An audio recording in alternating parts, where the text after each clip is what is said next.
Assalamualaikum dan salam sejahtera. Nama saya Muhammad Alif Aiman bin Badu Hisham. Kami akan mengupaskan tentang isu rasuah dalam peranan etika dan peradaban membentuk kesedaran nasional melalui tanggungjawab sosial. Gejala yang menjadi peresit ini berlaku dalam semua negara tanpa mengira tahap pembangunan sosial dan ekonominya.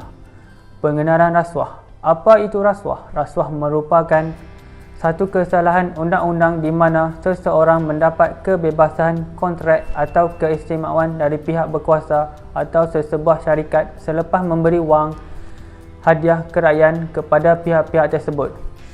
Rasuah merupakan satu titik hitam yang menular dalam setiap negara di dunia ini dan sukar untuk sesebuah negara memiliki 0% kes rasuah kerana amalan ini menjadi perkara biasa dalam sektor pekerjaan kerajaan maupun swasta. Istilah seperti suapan, sugukan dan duit kopi adalah tidak asing lagi apabila memperkatakan perihal rasuah. Meskipun pelbagai usaha telah dilakukan oleh kerajaan untuk menangani masalah ini, namun ia seolah-olah tidak penghujung dan masyarakat tidak berasa takut untuk melakukan jenayah ini di khalayak umum yang kesannya bukan sahaja diterima oleh masyarakat tetapi juga ekonomi negara itu. Bismillahirrahmanirrahim. Assalamualaikum warahmatullahi wabarakatuh. Nama saya Muhammad Syarif Iqmal bin Abdul Malik dan kawan saya Muhammad Nazman bin Yaakob akan menerangkan tentang objektif serta skop kajian bagi gejala isu rasuah. Untuk objektif, terdapat pelbagai objektif yang ada di dalam isu gejala rasuah ini. Yang pertama, menerapkan nilai anti rasuah, penyalahgunaan kuasa dan penyelewengan di kalangan masyarakat di Malaysia. Mengenal pasti punca-punca yang menyebabkan terjerumusnya seseorang itu di dalam gejala rasuah. Mengenal pasti langkah-langkah dan tindakan yang perlu diambil bagi membasmi gejala rasuah. Baik, untuk skop kajian pula, sebagaimana yang kita tahu, rasuah merupakan isu sosial yang semakin mendapat perhatian dalam kalangan masyarakat, terutamanya di negara kita sendiri iaitu negara Malaysia. Penghapusan rasuah telah pun menjadi manifesto yang paling utama dalam pilihan raya sejak 2004 lagi. 2004, 2008 sehinggalah kini. Sama ada bagi parti kerajaan maupun parti pembangkang. Berdasarkan kajian ini, penyelidik hanya memfokuskan kajian kepada perkara-perkara tertentu sahaja supaya skop kajian yang dibuat tidak terlalu umum dan luas. Assalamualaikum dan salam sejahtera. Nama saya ialah Muhammad Taufik Hidayat. Baiklah, punca berlakunya rasuah di negara kita ialah disebabkan oleh yang pertama ialah politik.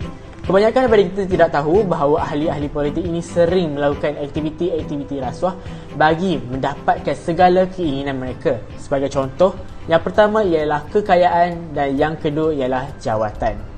Selain itu, punca berlakunya rasuah di negara kita ialah disebabkan oleh modernisasi, pembangunan sosial ekonomi yang tidak seimbang dengan pembangunan kerohanian akan menyebabkan diri kita ini terjerumus dengan aktiviti-aktiviti rasuah.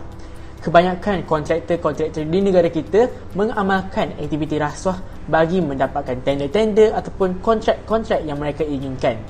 Selain itu, sifat keinginan yang melebihi kemampuan akan menyebabkan berlakunya rasuah di negara kita.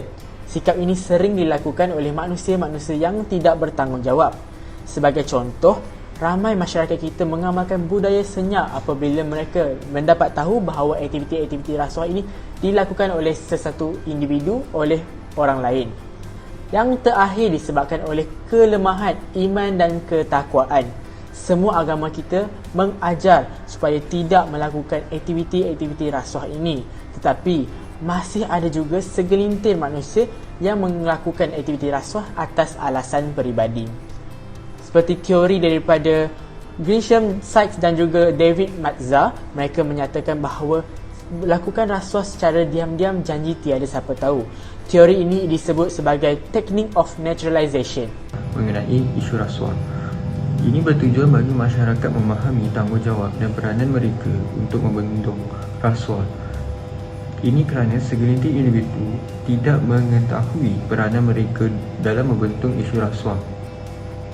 Menurut kajian lepas yang saya kaji, Dengan lebih mendalam mengenai isu rasuah dan pembangunan ekonomi negara, ini dapat dikaitkan rasuah dan pembangunan ekonomi negara yang kurang terdedah dengan rasuah mempunyai kadar pembangunan ekonomi yang sangat tinggi.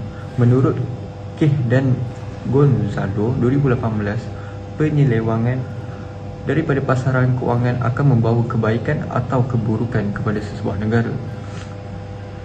Ini dapat ditambah lagi menurut Guno dan Ajuk 2013 menyatakan kadar kemiskinan sesebuah negara meningkat apabila kadar rasuah berleluasa. Ini dapat dinyatakan bahawa setiap tahun kadar rasuah meningkat di negara Nigeria sejak tahun 1997 hingga 2012 yang menyumbang kepada kemerosotan ekonomi negara. Ini kerana menyebabkan negara tersebut agak miskin oleh kerana terlampau banyak corruption yang berlaku di negara tersebut. Hai, nama saya Nik Niana Fadilah binti Nik Muhammad Nasir. Seterusnya, untuk aktiviti dan proses kajian, kami telah menggunakan 4 kaedah untuk menjalankan tugasan berkumpulan ini, iaitu yang pertama, menggunakan kaedah kajian soal selidik, yang kedua, menggunakan sampel kajian, yang ketiga, instrumen kajian, dan terakhir sekali, pengumpulan data. Kajian yang kami laksanakan ini berbentuk kajian tinjauan, di mana kajian ini kami milih supaya mudah buat kami untuk mengumpulkan maklumat, memproses maklumat serta mendapat pandangan yang berbeza-beza daripada setiap responden, di mana responden terdiri daripada berlainan jantina, berlainan umur, berlainan universiti dan berbagai lagi. Medium kajian yang digunakan adalah melalui soal selidik dengan menyebarkan satu set soalan menggunakan aplikasi Google Form, di mana antara laman sosial yang kami sebarkan Google Form ini adalah WhatsApp, Instagram, Telegram dan berbagai lagi. Oleh itu, kami boleh memperolehi banyak pandangan-pandangan daripada berbeza responden daripada setiap masyarakat. Oleh itu, tujuan kajian yang dilakukan adalah untuk mengenal pasti sejauh mana masyarakat Malaysia mengambil tahu tentang isu rasuah di negara Malaysia dan sedar bahawa rasuah di Malaysia banyak membawa aura negatif kepada semua rakyat. Adakah etika masyarakat penting dalam membendung isu rasuah?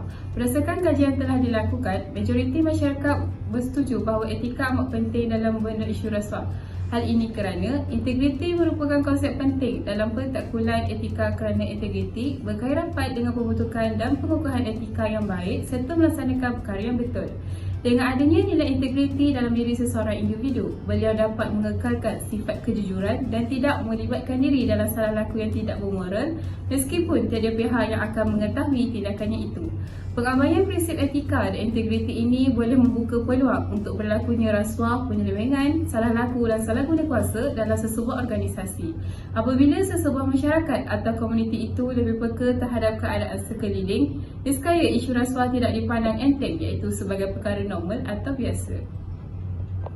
Berdasarkan kajian yang dilakukan, majoriti responden berpendapat bahawa punca utama berlakunya gejala atau isu rasuah di Malaysia berpunca daripada masyarakat yang menganggap rasuah sebagai perkara biasa dalam kehidupan. Perkara demikian berkait rapat dengan budaya normalisasi. Kajian ini mendapati bahawa pelaku rasuah sering melihat dirinya sebagai seorang yang tidak melibatkan diri dalam rasuah. Hal ini menyebabkan jenayah rasuah akan terus berleluasa. Selain itu, penerimaan masyarakat juga memainkan peranan yang penting dalam perkembangan jenayah rasuah. Contohnya, apabila jenayah rasuah diterima di dalam sesebuah komuniti maupun organisasi, jumlah pemberi dan penerima rasuah akan bertambah kerana ianya dianggap sebagai normal. Kesimpulannya, memberi pendedahan awal kepada generasi muda mengenai gejala rasuah amatlah penting untuk memantau isu rasuah yang semakin berleluasa di dalam negara kita. Salam sejahtera, nama saya Jivinesh Analaki Murgis. Saya akan mengupas tentang kesan berlakunya isu rasuah kepada masyarakat dan ekonomi negara. Setelah membuat kajian berkaitan isu rasuah, majoriti responden iaitu seramai 19 orang menyatakan bahawa kesan utama ialah peningkatan kadar kemiskinan dalam negara. Golongan kurang berkemampuan akan menanggung beban akibat rasuah akan bertambah kerana mereka bergantung kepada perkhidmatan awam. Selain itu, responden seramai 18 orang memilih kehilangan keyakinan pelabur asing sebagai kesan rasuah terhadap ekonomi negara. Menurut Suruhanjaya Pencegah Rasuah Malaysia (SPRM), komuniti dan negara yang akan menanggung akibat kegiatan rasuah kerana kegiatan ini akan menyebabkan persekitaran yang kurang baik. Pelabur luar akan berpendapat bahawa melabur di Malaysia adalah terlalu berisiko dan mereka tidak akan mendapat keuntungan akibat terlalu banyak kepincangan dalam pelbagai sektor terutamanya berkenaan rasuah. Seramai 10 orang menyatakan daya saing negara akan menurun akibat rasuah. Ramai pelabur dan usahawan atau ahli perniagaan bertindak untuk tidak melibatkan diri dalam pasaran akibat penularan kes rasuah di negara ini yang akan mengurangkan daya saing negara. Akhirnya, ada juga segelintir responden yang mengatakan bahawa kesan rasuah terhadap ekonomi negara ialah penurunan mata wang negara. Mata wang negara akan menurun sekiranya rasuah berleluasa kerana berlakunya pergolakan dalam pelbagai sektor. Kesimpulannya, inilah kesan-kesan rasuah terhadap ekonomi negara yang telah kami peroleh daripada analisis kajian.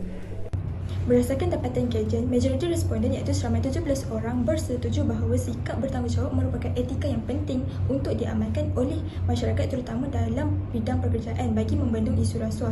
Hal ini dimungkinkan kerana jika seseorang individu itu bertanggungjawab, proses pengambilan atau pemberian rasuah dapat dielakkan. Sebagai contoh, apabila seseorang yang bertanggungjawab itu dihulurkan wang untuk melakukan khianat terhadap syarikatnya, dia tidak akan menerima tawaran tersebut. Selain itu, majoriti responden iaitu seramai 34 orang bersetuju bahawa tindakan yang wajar yang perlu dilakukan oleh pihak berkuasa adalah menguatkuasakan undang-undang. Hal ini kerana kerajaan atau pihak berkuasa mempunyai kuasa yang diperlukan untuk menjalankan siasatan, melakukan penangkapan dan menghakimi seseorang yang terlibat dengan gejala rasuah. Kesimpulannya, langkah-langkah tersebut perlu diamalkan untuk membendung isu rasuah. Kesimpulannya, isu rasuah bukan sahaja memberi impak yang buruk dalam bidang politik dan sosial sahaja, tetapi juga menjejaskan pembangunan ekonomi negara di dunia ini termasuklah negara Malaysia. Hal ini demikian kerana kebanyakan isu rasuah melibatkan penyelewangan kuasa untuk mendapat keuntungan dengan mengabaikan kepentingan pihak lain. Situasi ini menjadi cabaran kepada negara terutamanya semasa musim pandemik COVID-19 yang banyak menjejaskan pembangunan ekonomi negara. Kewujudan pihak yang melibatkan diri dalam isu rasuah semasa pandemik ini telah menyebabkan keadaan ekonomi negara merosot. Keadaan ini mendorong pentambahan golongan miskin dan peningkatan masalah sosial.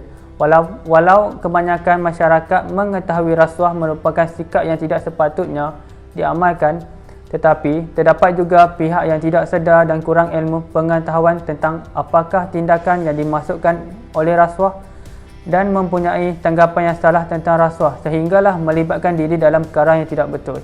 Maka isu rasuah hanya akan diselesaikan apabila semua pihak dapat bekerjasama antara satu sama lain. Masyarakat sepatutnya memberi kerjasama kepada kerajaan untuk mengatasi isu rasuah dan tidak mengabaikan tanggungjawab masing-masing demi pembangunan ekonomi negara dan juga meningkatkan taraf hidup masyarakat di negara ini. Peranan dan peradaban membentuk kesedaran nasional melalui tanggungjawab sosial perlu dipupuk dalam diri setiap orang. Bak kata pepatah, melentur buluh biar dari rebungnya. Sekian saja daripada kami dalam tajuk ini. Sekian, terima kasih.